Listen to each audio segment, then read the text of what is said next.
બોલીએ કૃષ્ણ કનૈયા લાલ કી જય। આજના શબ્દને તમામ શ્રોતાજનોને મારા હૃદયભાવપૂર્વક જય શ્રી કૃષ્ણ। ગુરુર બ્રહ્મા ગુરુ વિષ્ણુ ગુરુદેવો મહેશ ગુરુર સાક્ષાત પરબ્રહ્મ તસ્मै શ્રી ગુરુવે નમઃ તસ્मै શ્રી ગુરુવે નમઃ। સ્વભાવ એ વ્યક્તિનો કેવી રીતે સુધરી શકે? ચાણક્ય નીતિ કહે છે, બોલે સૌ લીમડાનું ઝાડ હોય અને તેના મૂળિયાની અંદર સાકર ઓગાળી અને જો લીમડાના મૂળિયાની અંદર જો રેડવામાં આવે તો એ લીમડાનો જે ડાળ છે, જે પાન છે, જે થડ છે એ ઘડ્યું થઈ શકતું નથી। એટલે કે જેનો સ્વભાવ જેવો છે તેવો જ એ વૃક્ષનો રહે છે। પરંતુ જો માનવને સારા ગુરુ મળે, સારા સજ્જન મળે, સારો મિત્ર મળે, સારું શાસ્ત્ર મળે તો એ પોતે એનો સ્વભાવ એ ચોક્કસ સુધારી શકે છે। જેમ પાણીની અંદર એ તેલ નાખવામાં આવે તો તેલ અને પાણી એ અલગ જ રહે છે। જેમ પાણીની અંદર ઘી નાખવામાં આવે તો ઘી અને પાણી એ અલગ જ રહે છે, એ કોઈની જોડે ભળી શકતું નથી। એવી જ રીતે ઘણા માણસોના સ્વભાવો એવા હોય છે કે જે એકબીજા સાથે એ ભળી શકતા નથી।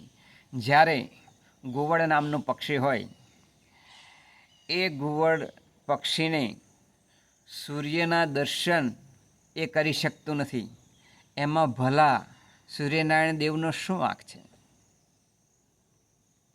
જ્યારે કેરડાનું જે વૃક્ષ હોય એ કેરડાના વૃક્ષની ઉપર ફૂલ કે ફળ એ આવી શકતા નથી, એમાં ભલા વસંતનો શું વાંક છે?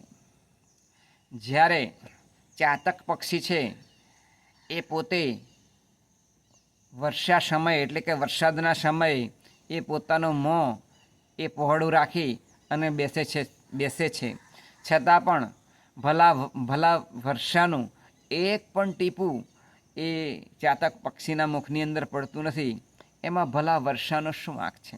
એટલે કે વરસાદનો શું વાંક છે? એમ આ દુનિયાની અંદર ઘણી બધી સારી બાબતો છે કે જેથી એ પોતે પોતાનો સ્વભાવ એ માનવ ધારે ને તો એ સુધારી શકે છે। જેમ પાણી નીચે રેડવામાં આવે તો પાણી બધી જગ્યાએ પ્રસરી જાય છે, પરંતુ એ જ પાણીને ત્રીજા માળ ઉપર ચડાવવું હોય તો જેમ મોટરની જરૂર પડે, એટલે કે જેમ યંત્રની જરૂર પડે, તેમ આપણા સ્વભાવને પણ સુધારવા માટે એ ગુરુનો, સંતનો, મહાત્માઓનો, શાસ્ત્રોનો એ આશરો લેવો પડે। જ્યારે એ આશરો થાય ત્યારે એ પોતે પોતાનો સ્વભાવ એ ચોક્કસ સુધારી શકે છે। એક વખત એક મહાત્માજી એ પોતે એ સ્નાન કરવા માટે એ નદીએ જાય છે તો ત્યારે એમણે એક વીંછીને જોયું। એટલે એ વીંછી એ પાણીની અંદર તણાઈ જતું, એટલે પેલા સાધુ સંત મહાત્મા હતા એમણે વીંછીને બહાર કાઢ્યું। તો જ્યારે આમ બહાર કાઢવા માટે જતા હતા હાથની અંદર લઈને, તો હથેળીની અંદર એ વીંછીએ ડંખ માર્યો। એટલે કે જે વીંછીનો સ્વભાવ હતો ડંખ મારવાનો, તેણે ડંખ માર્યો। આ સાધુ મહાત્માનો સ્વભાવ હતો કે મારે એ જીવનો બચાવ કરવો છે, એટલે એ જ્યારે કાઢવા ગયા તો એને સાધુ મહાત્માને ડંખ માર્યો એટલે મૂકી દીધો। ફરીથી પકડી અને કાઢવા ગયા તો બહાર કાઢ્યો એટલે ડંખ માર્યો, પણ બહાર કાઢ્યો એટલે ચાલીને પાછો નદીની અંદર જતો રહ્યો। એટલે સાધુ મહાત્માને મનની અંદર એમ કે આ જે વીંછી છે એ તણાઈ જશે, બિચારો મરી જશે, સાગરની અંદર જતો રહેશે, એના કરતાં હું એનો બચાવ કરું। આમ 2-3 વાર બચાવ કર્યો, પરંતુ 2-3 વાર બચાવ કર્યો છતાં પણ એ જે વીંછી હતો એનો સ્વભાવ ડંખ મારવાનો હતો। જ્યારે આ મહાત્માનો સ્વભાવ હતો કે મારે એનો બચાવ કરવો છે। આમ જ્યારે સજ્જન વ્યક્તિ હોય એ પોતે જ્યારે પોતાની નબળાઈને પસંદ કરતા નથી, સામેની વ્યક્તિની નબળાઈને પણ એ પસંદ કરતા નથી, હંમેશને માટે એ સારાને સારા બનતા જ જાય છે. જ્યારે જેની પાસે એ નબળાઈ છે કે જે અશુદ્ધ વિચારો છે, એ અશુદ્ધ વિચારોવાળા વ્યક્તિઓ સદાયને માટે પોતાના જીવનની અંદર અનંત પ્રકારના શુદ્ધ વિચારો મેળવી અને પોતાનું જીવન દોડી નાખીને વેડફી નાખે છે. જ્યારે સજ્જન માણસો એ પોતાના જીવનની અંદર કંઈક પ્રાપ્ત કરે છે.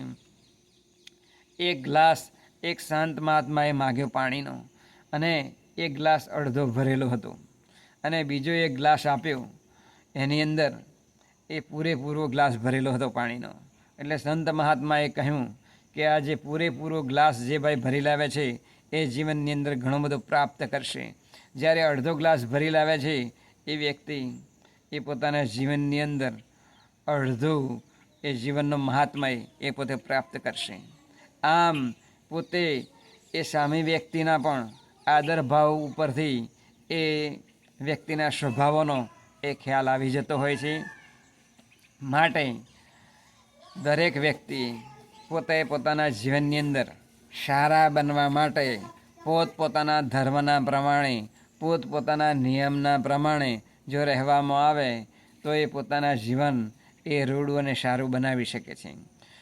સૂર્યનારાયણ દેવ ભગવાન એ પોતાના ચોક્કસ સમયે એ જ્યારે એમનો ઉદય થાય છે, જ્યારે અસ્ત પણ એમના ચોક્કસ સમયે થાય છે.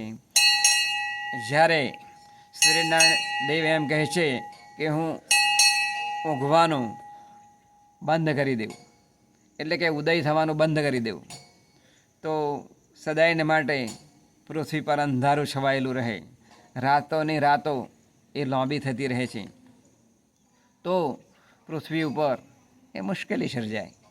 એમ જ્યારે આપણા જીવનની અંદર ચોક્કસ સમયે આયોજનબદ્ધ આપણું જીવન ન હોય તો આપણા જીવનની અંદર પણ અનંત પ્રકારના આળસ, પ્રમાદ, ક્રોધ, મોહ, લોભ આવી રીતના અનેક જે દુર્યોધનો છે ને એ આપણી અંદર પ્રવેશ કરે, અને આપણી અંદર પ્રવેશ કર્યા પછી આપણું જીવન એ બગાડી નાખે છે, વ્યર્થ જાય છે. માટે આપણે આપણા જીવનની અંદરથી આવા દુર્યોધનને પોતાના મનથી પકડી અને એને બહાર કાઢી અને ફેંકી દેવા જોઈએ, કે જેથી આપણા જીવનની અંદર શુદ્ધતા આવે, જીવન જીવવાનો આનંદ મળે. એ જ આજના શુભ દિને પ્રાર્થના બોલી. કૃષ્ણ કનૈયા લાલ જય.